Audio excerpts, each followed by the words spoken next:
Государственная детская библиотека имени Бегалина. Презентация молодежной повести американского автора на казахском языке.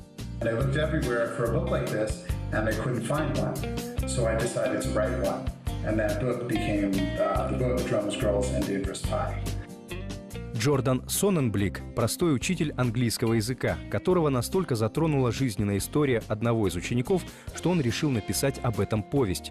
И вскоре книга «Барабан, девочки и опасный пирог» вошла в десятку лучших произведений для подростков Американской библиотечной ассоциации. Теперь она доступна и казахским читателям на родном языке. Одна из наших главных задач – это поддержка развития образования в Казахстане. И мы очень рады, что у нас такая возможность сотрудничать с библиотекой Бегалина и с другими учреждениями в Казахстане, чтобы переводить эту прекрасную книгу на казахский язык, чтобы побольше молодых казахстанских учеников имела такая возможность прочитать эту книгу, обсудить и развивать свои знания казахского языка и литературы в целом. Інің болғаны қандай жаман? Жалпы інің болғаны жаман ғой, бірақ менің бауырым Джеффри сияқты ініңе болғаны одан да жаман. Бар бәле оның менен 8 жас кіші болғанда да емес, бірақ бұл да өзінше бір мәселе. 8 жыл бойы жер жаһанның патшасы болып жүріп, аяқ астынан тағыңыздан түсіп, патшаның уәзірі болып шығып келсеңіз қалай болайық?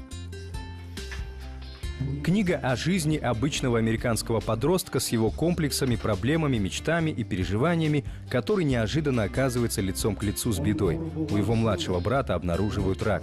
И все общество, друзья и одноклассники помогают преодолеть это горе.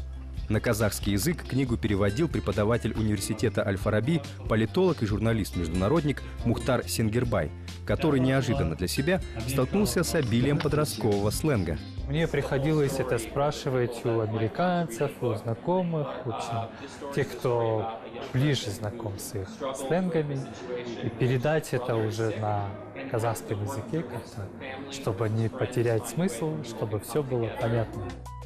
Проект Генерального консульства США по переводу книг известных американских авторов на казахский язык существует уже несколько лет. Одним из его инициаторов стала библиотекарь Софья Раева после своего визита в Америку.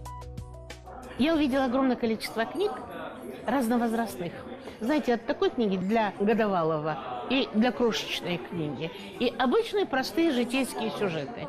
И мне захотелось познакомить наших читателей с такой литературой. И я рада, что этот проект сбылся. Отдельное спасибо господину экс-послу Джону Ордвею, который настоял, что вся литература американская проектная будет переводиться на казахский язык.